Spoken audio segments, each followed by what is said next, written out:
Hello, good to see you again. How are you? I'm great. It's been Awesome. a Good. couple months since. How are you? Yeah, I think I'm all right. Yeah. Good to be back here. Episode 32, the number keeps getting bigger every time. How's that? Yes. And so this episode, mastering audience engagement and focus. Ooh. Should we jump in? Yes. Awesome.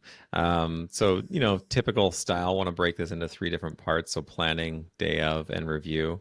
Hmm. We like to start out with the planning phase Hmm. as planners, right? Yes. But I think the number one thing to focus on for mastering engagement and focus is just making sure your content Hmm. matches your audience and like what they're Yes. looking for at the moment.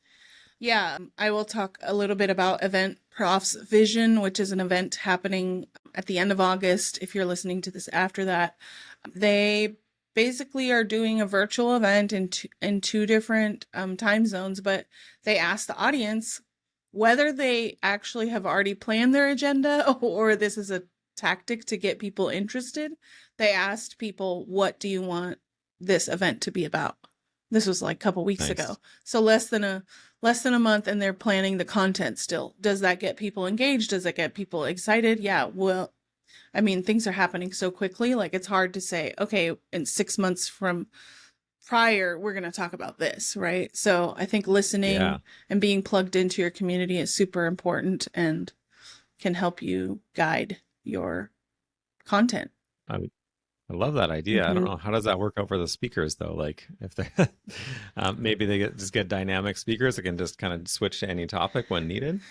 Yeah, I mean, I'll say as a speaker that goes in person, like I'm given like sometimes three or four topics that I know I can talk confidently about, and I just go in, and they partner with me because I know the industry, right? So the whole goal is to empower and educate people, but not necessarily like, oh, this is my specialty, right? You never know.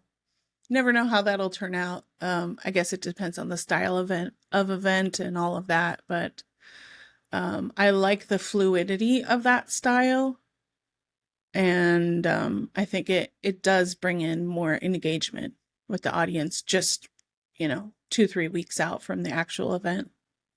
Yeah, I love it. That the Hmm. more time away, the more that you have to actually finalize everything, the more chances that it's going to be off the buzz at that point, Hmm. right? So Buzz it. that's awesome. But yeah, the other thing that then once you get those ideas, you can start testing them. And Hmm. sometimes it's best not to test by like polling, just like Oof. looking at like your social media analytics, like what's actually getting the most engagement, Hmm. or where's getting the most engagement. Other places like kind of similarly aligned sources Hmm. online, right? Yeah, and you have to consider the audience also in this sense, like, are they burnt out from talking about like ChatGPT and how that's going to take over marketing, or do we want to shift the focus to some, speaking of focus, like, are we shifting into like burnout, right? There's a lot of event people that go to events and they're like, I've seen like completely off the rail like topics for like government officials. And the one that I was just at last month, and I was like, wow, this is interesting. Like, I'm surprised, not surprised that people are having these different topics. You never know if it's going to hit. I think people are searching for all types of things at events. So, So yeah, and then the next thing is like matching the format to the hmm. situation. So Hmm. like format, we work mostly with speaker events, or like we as in me, my Yeah, company. But I know Marissa may be a little bit more flexible. But yeah. so like with our events, it's like is there going to be one speaker, multiple speakers, a panel talk, a mix? And from what I've seen, it generally depends on like those go in order of Hmm. decreasing expertise of the speaker or Hmm. decreasing like ability to hold a crowd of a speaker. So like you have Obama and Hmm. it can just be Obama for 3 hours, right? Right. Oof. 3 hours. But I don't know. no, I don't. But start stepping down into kind of quality level, Hmm. the shorter, and maybe more mix of speakers you want to have, right? Yeah. Please don't do any like long sessions anymore. I think that I'm noticing that in all types of industries that they're doing like 25, 30-minute sessions, and people are yearning for more. Like they're engaged, they're talking to booth people, like they're going and doing a lot. Like they don't come out of the sessions and they're like, man, that was so long, right? They're like, ooh, I want more. And that's going to build excitement for the second event of the year or the next year or whatever. And you're not really like focused on like keeping them in the room all the time, right? So, Right.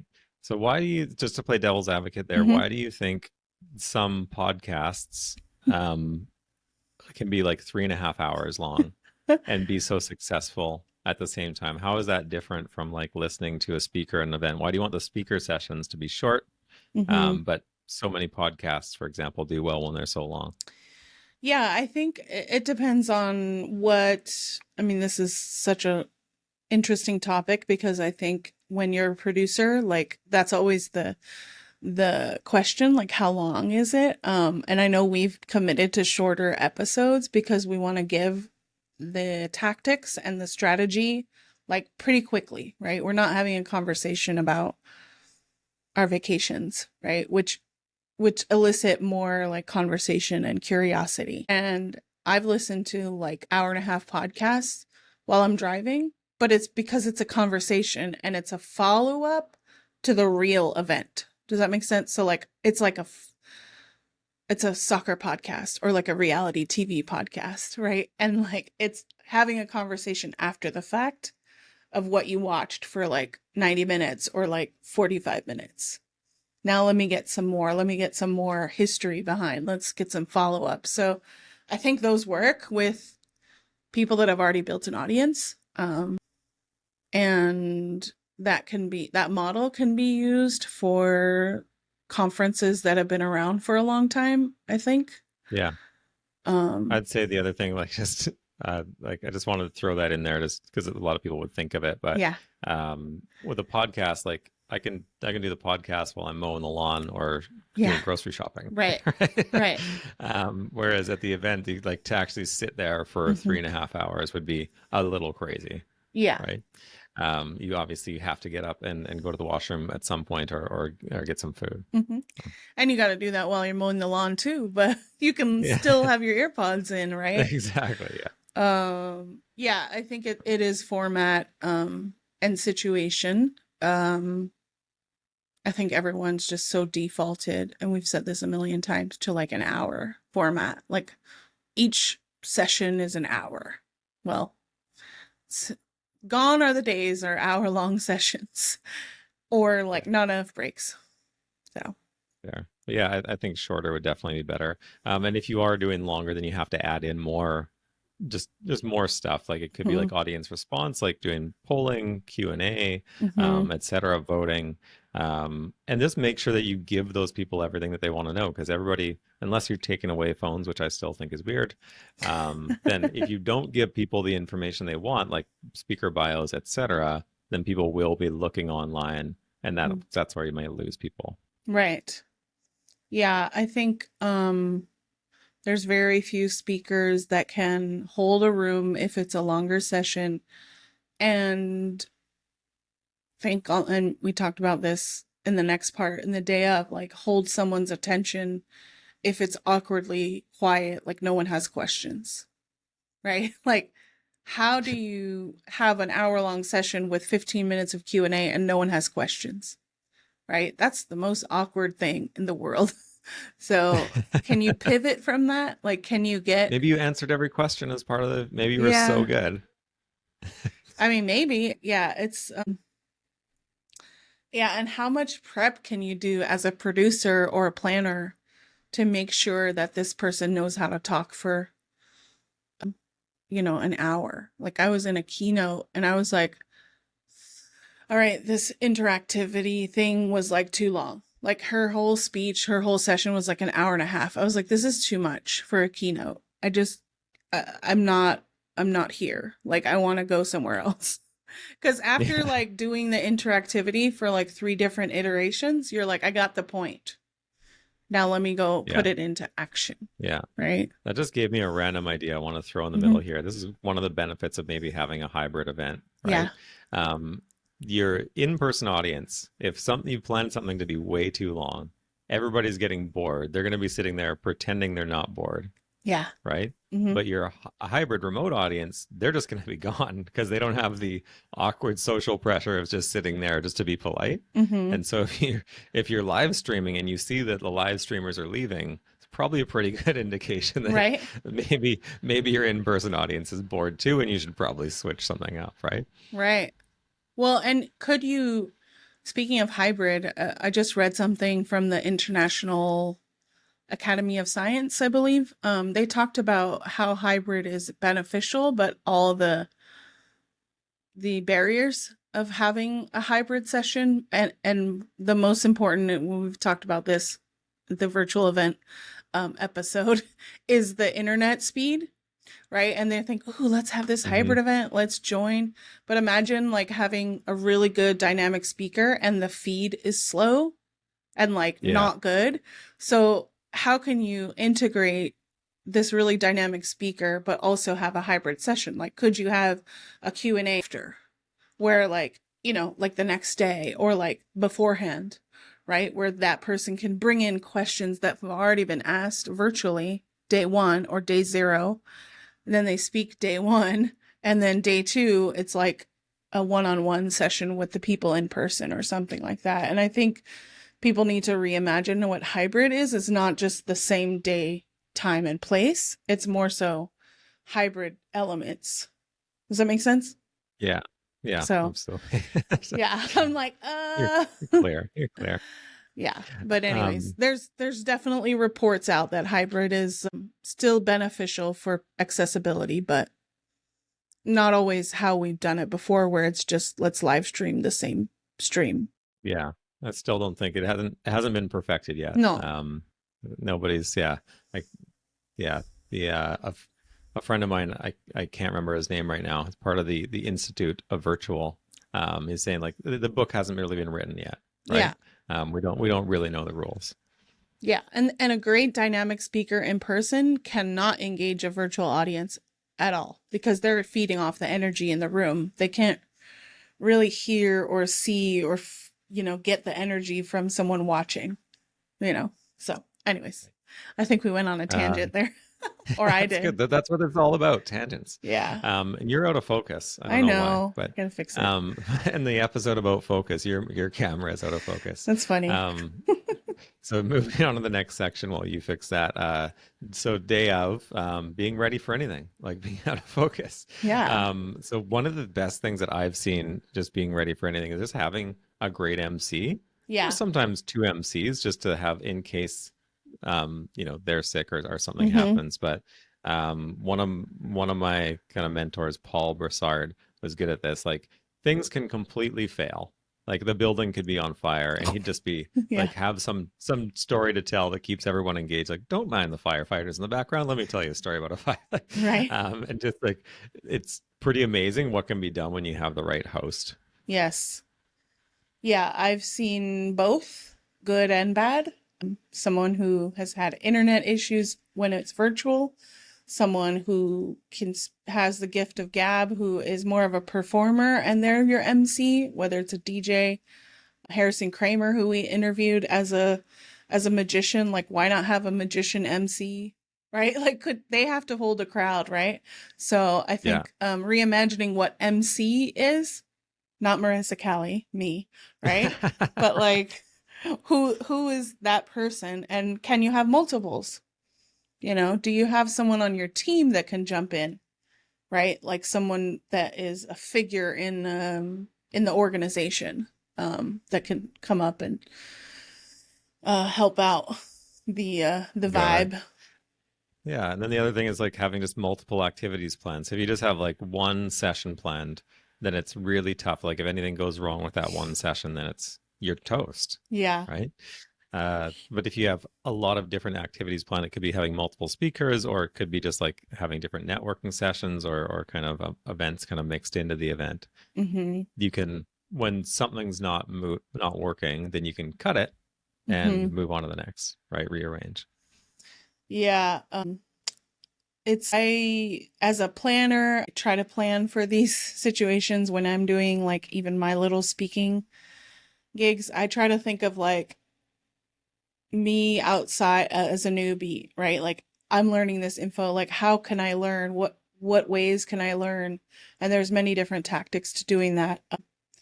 I don't know if every speaker now knows how to do that. Because I think the old days of speakers and sessions, it was like, this is my specialty. This is what I'm talking about. I'm sticking to script. But people are no longer sitting in rooms for 45 minutes to an hour hearing something, right? Unless it's, I mean, I don't even know. Like, I've heard some like political speeches go on and on recently, and I'm just like, okay, like, I'm done. Like, I heard what you said already, you know? So I don't know. How can we train our speakers better to give them tools to integrate into their sessions? Another show, I guess. That's speaker training is something I've never done. I'm not going to pretend to have expertise on Yeah. that. But yeah, I think final thing just for day of just having zero wait time to keep people focused. If people are, this just takes, I think, rehearsal and Mm-hmm. planning, right? If you're leaving people a minute or two of just cold time, no entertainment, no content, then it's pretty easy for them to get distracted, and it's Mm-hmm. going to take a lot longer to get them back.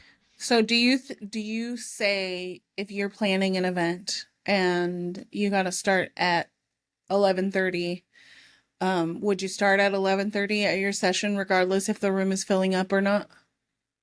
Or people You still. definitely always got to wait. You got to put that flexibility in, right? Mm-hmm. Um, I think it's pretty rare to see people actually start events like directly on that schedule Mm-hmm. because typically people are coming up after work, whatever. Mm-hmm. Um, it depends, I suppose. If it's a longer event, then everything can kind of start right on time because Mm-hmm. everybody's already at the event, everybody's Right. outside the room just waiting to come in. Mm-hmm. But for like kind of one-off shorter events, people arrive late. You got to have like a false start time and then like a real start time. Mm-hmm. And then again, having that great MC that can like get on the mic and call people like it's now. Yeah. get Right. get to your seats, and ushers, right? Yeah. Get people moving. So I was room producing a couple months ago for this big financial conference, and they had like voiceovers to tell people to come in the room, and then like the session would be starting in 2 minutes, and then and it was funny to see because the sessions were only like 25-30 minutes, I think, and like the speakers were all getting ready. Some of them were panels, some of them was just one. But the voiceovers helped people come in and like gather, and you're not making it awkward where the people that show up early or on time are there waiting for 2 minutes. It's like we're starting, whether or not you're gonna be here for the whole content. Like it's on schedule, and that was like a whole day event, right? So you have to keep it on Yeah. schedule. But I think there's two types of people. Like me, I would be annoyed if it started late because I'm like, I made my time to get here, right? On Yeah. time. So don't make me wait because that's weird and awkward where I'm just sitting there and there's nothing going on, you know? Yeah, So, for sure. Yeah. um, but Uh, oh, so many. I'm like, oh my God, there's like so many ideas coming up. I'm like, you could have like a video beforehand that like keeps people engaged or looking at something instead of just cold start, right? I feel like people are like, okay, we're yeah. starting at 11:30, but what about beforehand? That keeps people engaged, like a sponsor video or like a recap from day one and you're on day two, right? So many different things that you can integrate. Look at me coming up with strategy on the fly. Let's see. Final section, then review, or Yeah, like kind of sharpening the saw thing. Don't just do surveys. Like I don't respond to event surveys. Do you know anybody that does? I do. I do You do? because I'm a planner and I know Yeah. it's very important to give feedback. But I'm honest, I think but if the survey takes longer than 5 minutes, please don't make it longer than 5 minutes because I just won't have enough time, right? Fair. So, Yeah, like I think they're worthwhile, but you can only get so much from it. Like mm-hmm. personally, like one of my favorite things for after events is just intercepting people during the event, after the event, just getting like qualitative Mm-hmm. feedback, Mm-hmm. right? Uh, I just Yeah. think you get more honesty there, and you'll get, I think people that respond to surveys might be certain types of people. And so Yeah. if you can just intercept random people, you might get, instead of just getting responses from one type of person, you might get deeper responses from different types of people. You'll get less, but maybe Mm-hmm. higher quality overall. Yeah, and I think it does depend on when you send that, like, and when your event is. So, like, for example, an event that I'm going to next in a week and a half, it ends on like Thursday night, but like late, right? So if Friday, if I'm getting a survey, I'm not responding to, I'm either traveling or like I'm not back in my office. Send it to me Monday where I can like really give you a response. Right. But like people are like, oh, we got to send it like it's fresh. I'm like, yeah, but you have to consider the day and the time. Or if your event ends on Friday at 2, like maybe you have a chance to send it because people are, it's still the end of the day, right? Or they're waiting for their plane. They can do it.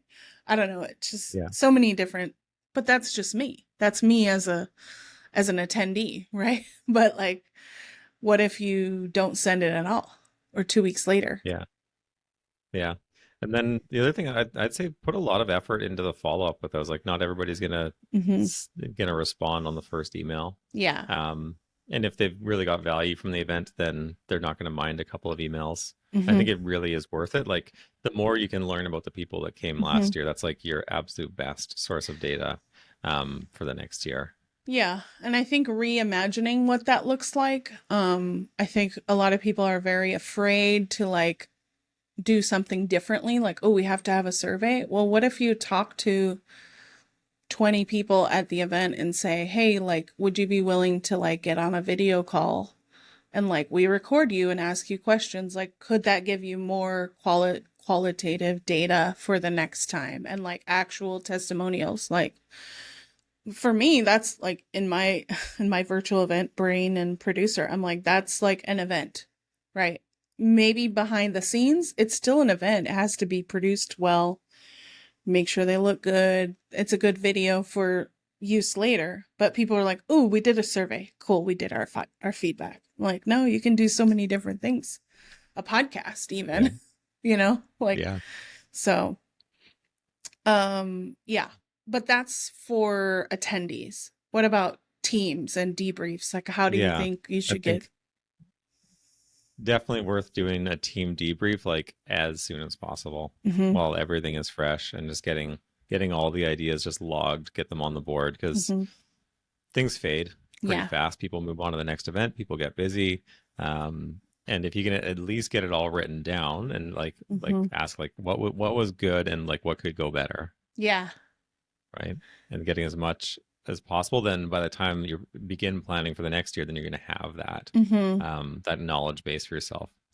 Yeah. And from a planning perspective, like put those meetings in the calendar ahead of time. If you have your weekly stand up for your event leading up, like have one for like 2 weeks following, because maybe you're burnt out 2 days later, but you can definitely do one the week following. We did that for an event last summer, and like I think it took like maybe 6 weeks to really bring everyone together, but we had some quality feedback and like actual reports to put into an event report. And consider how you can communicate with your team before, during, and after. And can you get feedback from that? Like if you have a WhatsApp group or like a Slack channel, like can you ask those questions and build those prompts in like right ahead of time if you're leading that feedback task, right? Like I would say, okay, make Yeah. sure you have, give me your feedback like live, right? Like, do you have a voice note that you can put in WhatsApp that can give me feedback right away? Yes. Right. And not thinking Yeah. about it after the fact, like send me an email of your takeaways. Yeah, no. Yeah. Yeah. Even just giving people the structure of what to be thinking about Mm-hmm. for their eventual feedback in Mm-hmm. advance is a great idea, Yeah. actually. It makes it a lot easier for people. What worked great, what we could do better, and what do we possibly look at eliminating? I think that's definitely, those are the top 3 things that I try to look Yeah. for feedback in all things, all projects. So we've kind of covered those three sections, so Hmm. planning, day of, and Hmm. review. Is there anything else that we want to touch on? Or should we send people to rizpod.live for the show notes and the recap? I think that's a great segue. I think just to recap, audience engagement and focus is very, it's a hot topic in the events industry because people are so distracted. And so it's not something that people can do as they've done before. So it's definitely worth having a conversation or consultation with people that are plugged in to events and how people are responding to them on an everyday basis. And I think a lot of people that plan the events from the corporate side or the organization side, they're not seeing multiple events. They're just seeing their one flagship event a Yeah. year or like every quarter. So I think that's not a pitch necessarily. It's not a hard pitch into like go slide into our DMs, but you know, the conversation is there. We are plugged into how things are happening at the event side and what are trends. And I hate that word trends because they always change. But it's definitely something to consider. Well, it's been a pleasure. Mm-hmm. Episode 32, Mastering Engagement and Focus. We'll see you all next time. Yes. And don't forget to subscribe to us on YouTube, rizpod.live.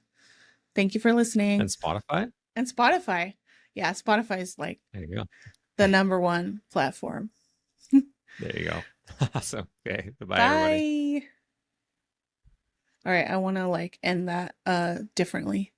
So, yeah, and don't forget to subscribe to us on Spotify if you're watching or listening because Spotify has video now.